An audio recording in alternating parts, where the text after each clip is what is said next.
Bapak Saudara yang kekasih dalam Kristus Yesus Tuhan kita, selamat bertemu kembali dengan kami HKBP Kernolong, HKBP tertua di luar Pulau Sumatera, yang senantiasa setia bersama saudara-saudara di dalam renungan malam Shalom.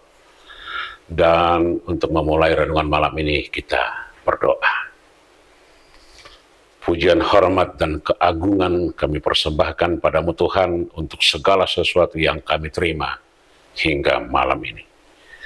Biarlah Roh-Mu senantiasa bersama-sama kami. Di dalam Yesus kami berdoa. Amin. Saudara-saudara yang kekasih dalam Kristus Yesus Tuhan kita, firman Tuhan yang menjadi renungan untuk kita di malam hari ini sebagaimana ditetapkan di Almanak HKBP, kita ambil dari kitab Habakuk, pasal yang ketiga, ayat 17 hingga ayat 19, dan yang menjadi pembimbing adalah ayat 19, demikian firman Tuhan. Tuhan Allah adalah kekuatanku, Ia membuat kakiku seperti kaki rusa, dan membuat aku berjalan di tempat-tempat yang tinggi. Demikian firman Tuhan. Saudara-saudara, sebenarnya firman ini adalah pengakuan Habakuk atau jawaban Tuhan. Karena kalau kita baca di awal-awal renungan ini, di awal-awal di pasal-pasal pertama, Habakuk seakan-akan menggugat Tuhan, seakan-akan mempersalahkan Tuhan. Dia sering bertanya, apakah Tuhan seakan tidak berdaya untuk menolong umatnya? Di manakah keadilan? Bagaimanakah perbuatan Tuhan yang memilih bangsanya tetapi harus menderita? Jadi Habakuk seakan-akan mempersalahkan Tuhan karena situasi dan keadaan bangsa yang sedang mengalami penderitaan dan persoalan yang begitu rumit. Sebenarnya kalau kita coba baca dari awal-awal, kenapa bangsa itu menderita? Itu sebenarnya bukan kehendak Tuhan. Tetapi itu dilatar belakangi atas kesalahan mereka sendiri. Secara umum bangsa itu sudah mulai meninggalkan Tuhan dan berpaling kepada dewa-dewa dan kepada keinginan-keinginan sendiri, hasrat, dan dunia yang sedang berkuasa di sekitar mereka. Mereka terjebak dan terseret oleh arus zaman. Mereka menjadi sama seperti dunia, sama seperti orang-orang yang tidak mengenal Tuhan dalam hal perilaku, dalam tindakan, dalam kehidupan, dalam setiap aspek apa yang mereka lakukan. Karena itu, penderitaan dan persoalan yang mereka hadapi itu sebenarnya adalah karena perbuatan mereka sendiri. Karena itulah Habakuk seakan-akan ikut bergumul luar biasa tentang persoalan ini. Karena pengalaman panjang bersama-sama dengan orang-orang yang katakanlah orang-orang yang dikasihi, tetapi harus menderita, tetapi harus mengalami persoalan atau harus mengalami penjajahan, penindasan, ketidakadilan dari orang-orang di sekitar. Bagi Habakuk ini menjadi pertanyaan besar.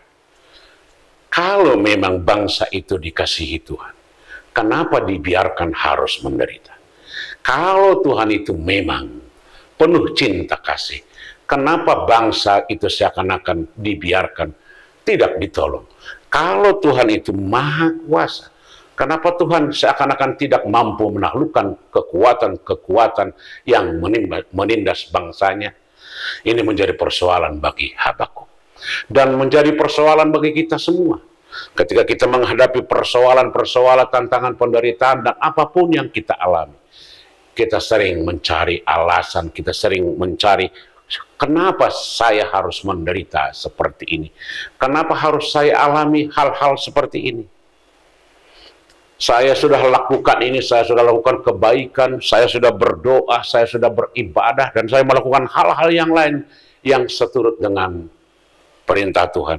Tetapi kok masih ada penyakit, ada penderitaan, usaha tidak berhasil, dan segala sesuatu tidak seturut dengan yang saya inginkan. Karena itulah Allah menjawab Habakuk. Lalu Allah mengarahkan Habakuk untuk melihat secara menyeluruh apa yang diperbuat untuk bangsa itu. Mulai dari sejarah panggilan mereka menjadi bangsa yang dikasihi, perbuatan Allah sepanjang padang gurun, dan hingga sampai mereka di tanah Kanaan yang terjadi. Tangan Tuhan yang luar biasa, pertolongan Tuhan yang tidak pernah berhenti, senantiasa bersama-sama dengan mereka. Karena itu Habakuk disadarkan untuk melihat segala perbuatan Tuhan yang ajaib itu, yang dilakukan Tuhan untuk bangsanya dan orang-orang percaya. Dengan demikian dia mengaku dengan kata-kata yang sangat indah bagi kita hari ini. Allahku, Tuhanku itu kekuatanku. Ia membuat kakiku seperti kaki rusa. Ia membiarkan aku berjejak di bukit-bukitku.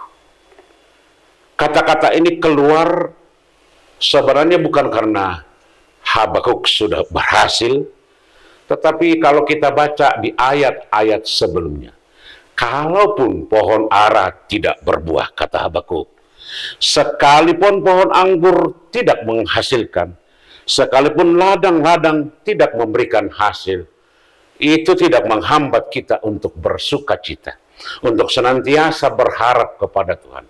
Sekalipun usaha kita tidak berhasil, sekalipun penyakit ada, sekalipun ada tantangan-tantangan pergumulan dalam hidup, itu tidak boleh membuat kita menjadi tidak percaya, tidak mempunyai keyakinan, dan tidak berharap kepada Tuhan. Karena ini kata-kata Habakuk sangat indah kita renungkan pada malam hari ini, agar kita senantiasa melihat bagaimana Tuhan memelihara setiap orang. Pemeliharaan Tuhan bukan selamanya aman-aman saja, baik-baik saja, tetapi melalui banyak tantangan, banyak pergumulan. Dengan demikian kita dikuatkan dan dimampukan, tetapi Tuhan tidak pernah membiarkan kita untuk binasa. Itulah sebabnya Habakuk, Allah itu kekuatanku di tengah-tengah kelemahanku. Itu yang dikumandangkan oleh Rasul Paulus ketika dia menghadapi berbagai tantangan, permusuhan, dan hasutan dari orang-orang di sekitarnya. Dia berkata, dalam kelemahanku lah aku menjadi kuat di dalam Yesus. Amin. Kita berdoa. Kami puji Engkau Bapa yang senantiasa memberikan segala sesuatu yang perlu bagi kami. Kami yang sering tidak mengenal dan mengetahui betapa sungguh pemeliharaanmu sebenarnya tidak pernah berhenti. Anugerahmu tidak akan pernah habis. Senantiasa kami terima sepanjang waktu. Ajarlah kami untuk mengertinya. Di dalam Yesus kami berdoa. Amin. Anugerah Tuhan kita Yesus Kristus, kasih setia Allah Bapa, dan persekutuan dengan Roh Kudus kiranya menyertai saudara-saudara sekalian. Amin.